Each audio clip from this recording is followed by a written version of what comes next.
Hey, coaches, we're finishing up with part three of the 46 defense with Tony Bateman. Tony is just a brilliant defensive mind. I hope you've been enjoying the series. I forgot to mention early on, Tony looks like Mark Wahlberg in one of those, maybe one of those movies where he played a trucker. But fantastic. One of the best 4-6 clinics I've ever seen, and I hope you enjoy it. Please do all the YouTube stuff, like, share, subscribe, and give me your feedback. Tony actually has some.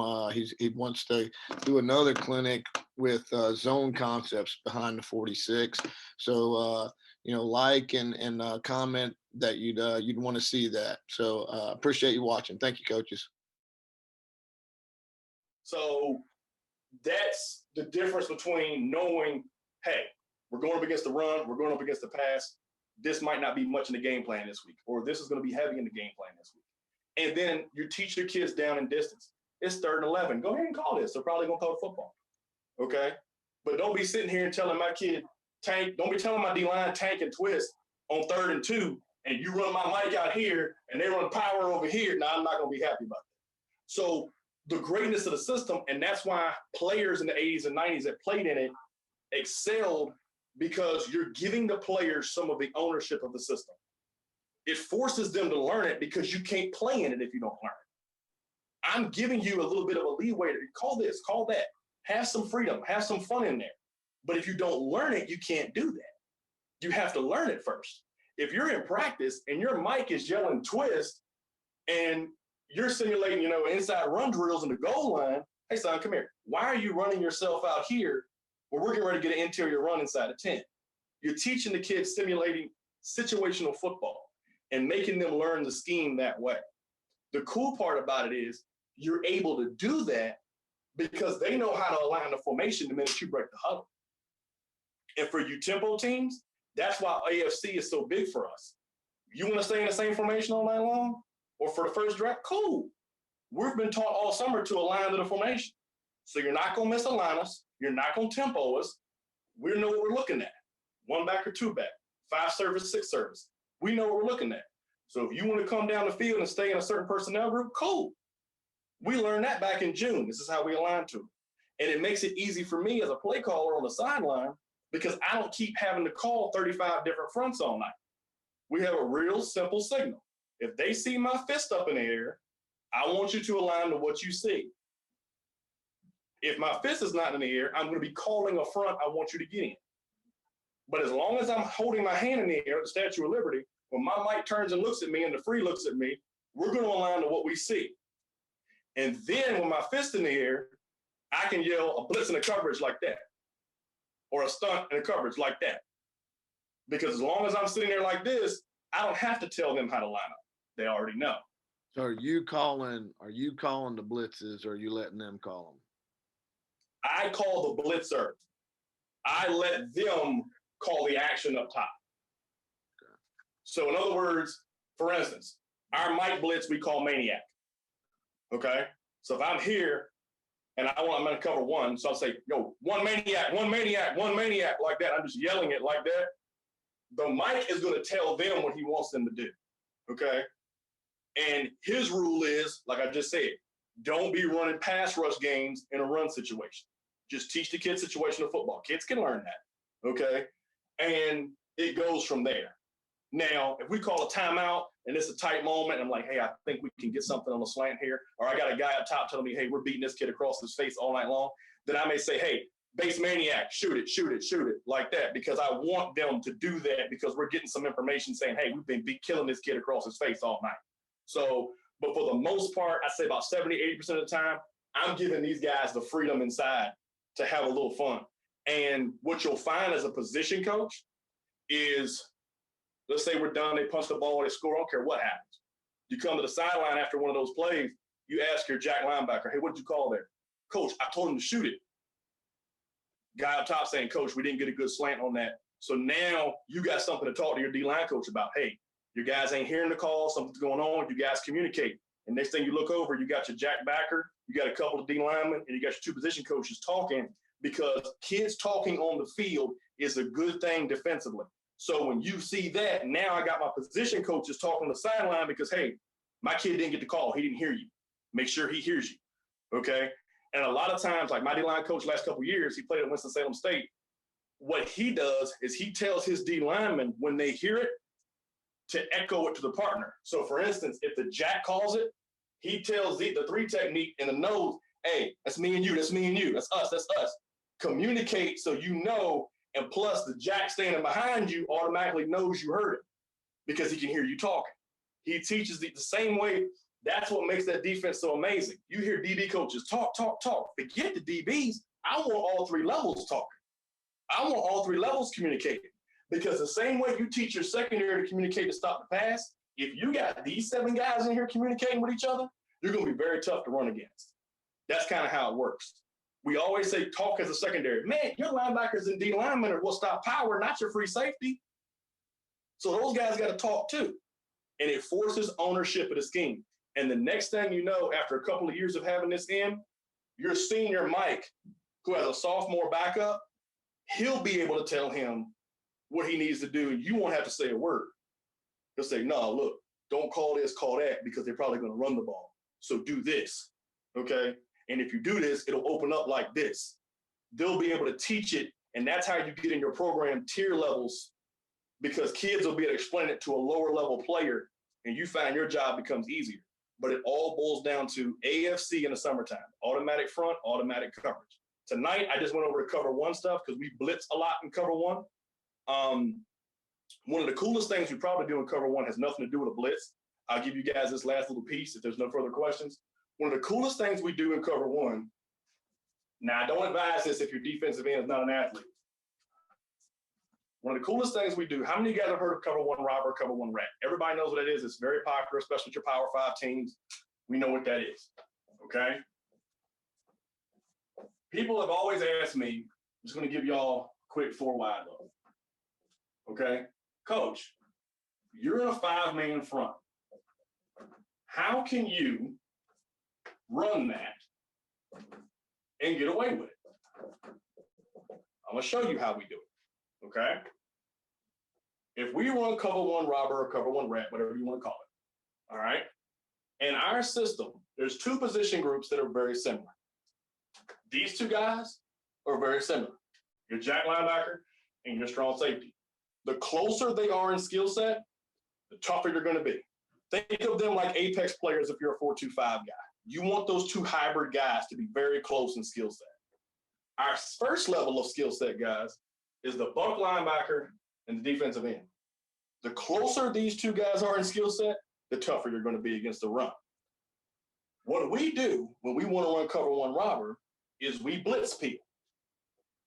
We take the buck and the defensive end, and we blitz peel him on the tailback. We can do it in 2-back as well, but it just is easy to explain versus doubles. On the outside, we're normal. Now, he's your deep player, and your Mike just became your rat because you gave his guy to this peel concept. What made the 85 Bears so good was that Richard Dent, at 6'5" and 260 pounds, was long enough and athletic enough to handle most halfbacks or fullbacks or whatever on swing routes, little check downs. He could handle them in this concept. So that allowed Singletary to sit here and read the quarterback's eyes and shoulders. And when these guys would come across the middle, it was a dangerous, dangerous game, especially back then when you didn't have to worry about getting fined or flagged for doing it. So that's how we do it. As an odd front, as a 5-man front team, we have him, and you're the rat in the hole. All right? Now, where that becomes really, really cool to, like, you know, my kids is this guy, you know, he never gets to cover nobody. So he'll try to jump into your one-on-one drill every now and then and say, Coach, I got to be able to play it, so let me jump in here. It's very funny to watch a defensive end try to do it one-on-one, by the way. Is my same blitz rules I gave you still apply?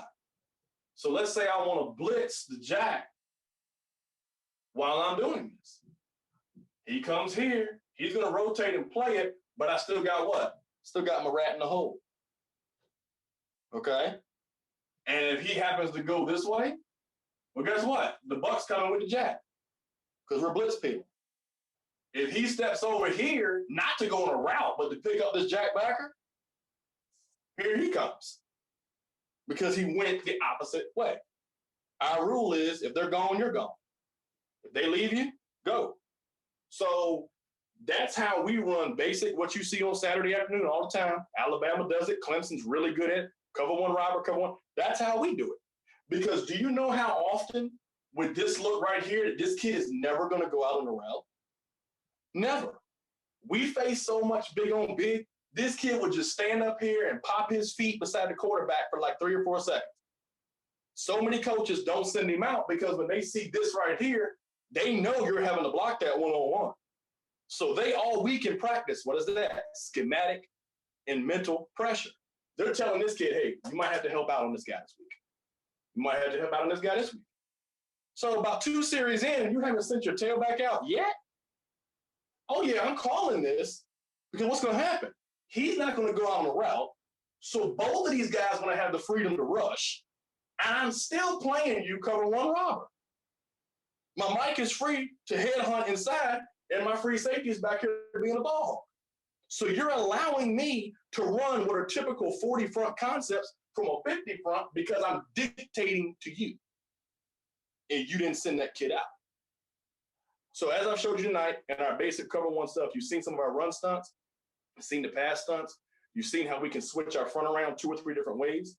And you've also seen how we can do what a lot of other teams do, your 4-3-4-2 teams.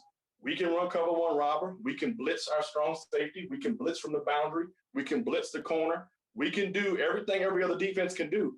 But when we're doing it, you're looking at this toughness inside every time. So if you're a play caller going, well, I want to run weak ice. Well, not this week. I want to run power. Well, not this week. I want to run wide zone. If these kids can ball, you have a tough night because we're a forced leverage team. They have the same rules as the inside. Don't get reached. I don't care if you step on my foot on the sideline when you're done. Don't get reached. Don't do it because our goal is to turn you inside to the teeth. So many teams nowadays, and it was in vogue 20 years ago, they want to spill everything to the perimeter. That's great if this kid is a 4-4 or 4-5 kid. But if this kid came out run your DB coach, why are you asking him to capture stuff in C-gap and D-gap? Bring the fight to him and let him win it. Don't ask him to go find it and then fight it. That's what I teach my kids. I'm going to have these guys bring the fight to you. My Mike linebacker last 2 years was all district and all region, junior and senior year, mainly because we play in about a 70% run district. And this kid was having 10 to 15 tackles a game, most of them solo. And I will tell you guys, some of them were collisions because he understood my world is inside the tackle box and they're going to bring it to me. And these kids brought it to him, sometimes just by showing color, sometimes just by being there. You don't have to be Von Miller to turn a running back inside. You show color, that kid's going to pat down and get up in the gap. That's how it works. On the next videos, I'll show you guys more of the zone concepts we run and things of that nature and how we can get kind of tricky in coverage. But tonight, you saw some of our run fit stuff. If you want to know exactly what our run fit is, I'll explain it to you. It's very simple, very easy to teach. But I appreciate you guys, and I hope you guys have a good time watching the video. Coach, that was absolutely fantastic, man. That was by far the best 46 presentation I've ever seen, and you make it extremely simple. When we start recording, I'm going to tell you the 2 that were the scariest. One thing I'll ask you, Coach, just for the sake of the recording, I know you're an air raid guy. There's probably plenty of spread guys who are going to watch this.